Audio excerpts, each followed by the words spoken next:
Hi there, I am András Bán, and this is Burnout, the show that explores how to live your life in the 21st century without losing your sanity.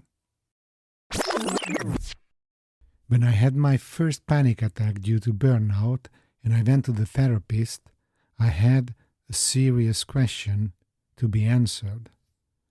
Is it because of me? Or is it because of my environment?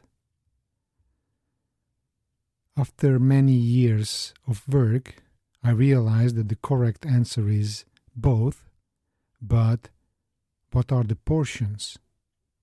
In this episode, I'm talking about the second part of the equation, the system, the environment. After the pandemic, we see that the remote work setup did not go away entirely, and the way we work in the offices has changed forever. More and more companies started to deal with employee mental health more seriously, seeing the horrific statistics and the big resignation. Even with the best intentions, HR and the leadership rarely do more than having a fruit basket, provide guided meditation during lunch breaks, and organize a few presentations. Then all the responsibility to avoid burnout is pushed on the individual employee. This is nothing else than greenwashing of mental health and employee well-being. We should stop doing this.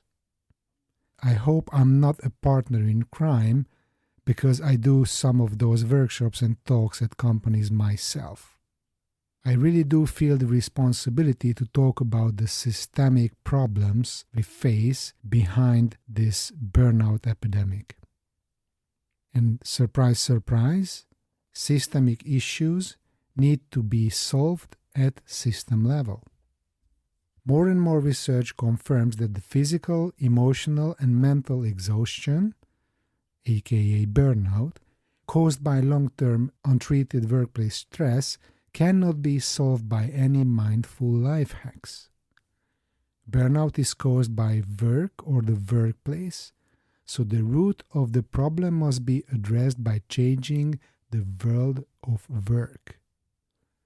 This is not the responsibility of the employees, but the leaders. In the past few years, my individual coaching practice has grown very well, and I try to help my burnt-out clients to recover. I lead group coaching programs as well, but I don't want to delude myself into thinking that this will solve all the problems. No. At this level, I can only alleviate individual suffering, but I have bigger ambitions. I want to see change in the system. Since the beginning, the big question for me has been whether I can work credibly and authentically for large corporations in supporting mental health. Will they even invite me? Or will they say I am an anti-corporation guy because I speak out about how working conditions and inhuman values are the cause of mass burnout? I do believe that without changing the attitudes of corporations and leadership, it is impossible to solve the problem. Change must come from within the system where people just like you and me work, because we make up the system. So let's look at the 6 factors that cause burnout and can only be changed from within. First of all, the workload. This is not something for the employee to manage. And we know how the market goes, we know how corporations work, we know how tight is the situation on the market right now. We need to have better results than last year, so we need to make budget cuts, which means we need to reduce the headcount, we need to let people go. And then we need to improve productivity so we can do more with less people. And this is, on some level, might be acceptable, but this is going on for years, on and on and on, and this is now on a nonsense level. This cannot go forever. This cannot continue infinitely. So workload must be managed from the corporations, from the employer side. The second thing, control and autonomy over your own tasks. This is something needed to avoid burnout, but most of the cases we see that there is no control or autonomy over your own task.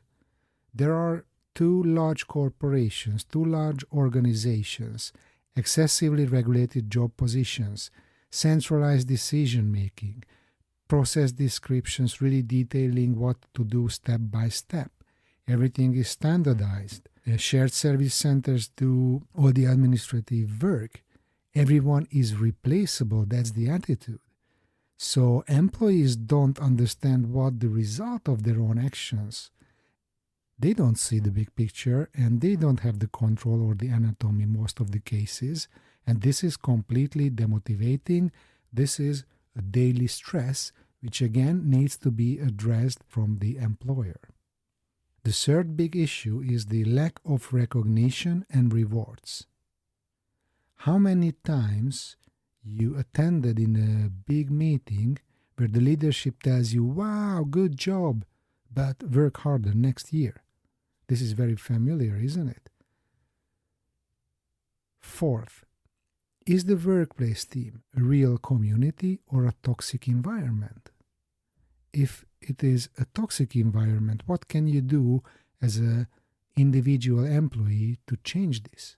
Usually this toxicity comes from above, comes from the senior management. So this is again something which is a systemic problem. Fifth, fairness. When the CEO earns 1,000 times more than the average worker, and during the restructuring, which comes every second year, they always lay off the ones who actually do the work, while the big senior leaders get golden parachutes? How is this fair? How is this not a stress on everyone who is in the system? And the sixth one is the meaning. Does it make sense what you need to do on a daily basis? Do you see how changing the numbers in your Excel sheet will have an impact on the real world? And will this be a good impact? We need to tell stories within the company to make people understand what the meaning of their jobs. And this is again a systematic issue. So honestly, how many of these depend on you? None of them, I believe. Multinational corporations have also recognized that employee burnout reduces productivity, and employees spend a lot of time away from work, leading to accelerated turnover within the company.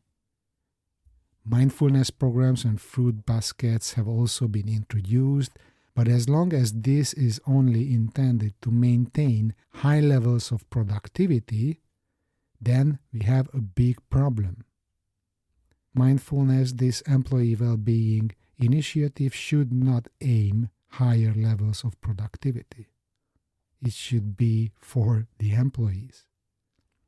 The responsibility is fully shifted onto the burnt-out individual, the employee, as on paper, the corporation have done everything. We have the program, right? But none of the 6 factors mentioned before have been changed.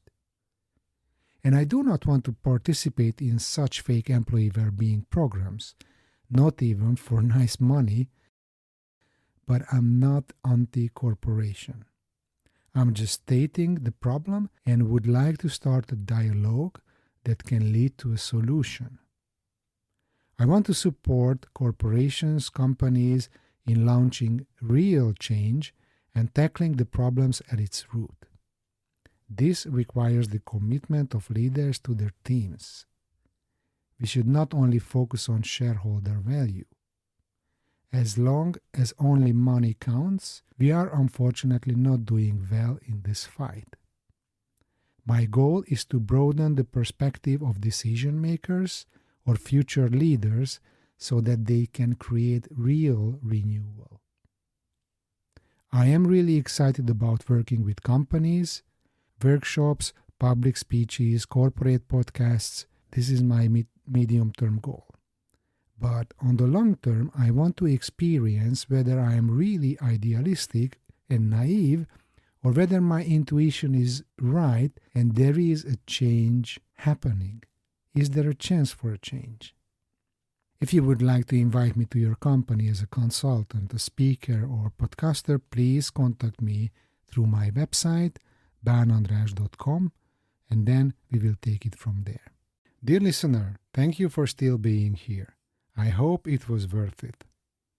If you enjoyed the show, please follow the podcast on the platform where you are listening right now.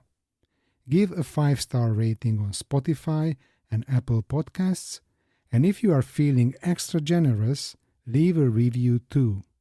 And don't forget to tell a friend about the show. Visit my website, banandras.com, where you can book a discovery call for online coaching or see details of my upcoming group programs. I work with a bunch of C-level executives, providing them with effective support for their personal and professional development, focusing on the leader's goals and challenges.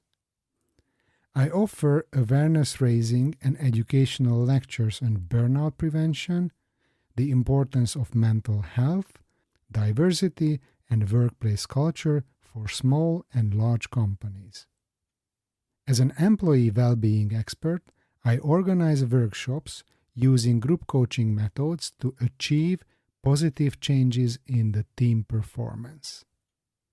If you would like to invite me to your company, please contact me through my website. For more details, visit banandras.com and say hi to me on LinkedIn. You can find all the mentioned links in the show notes. Let's hear from each other soon. Thanks again and bye.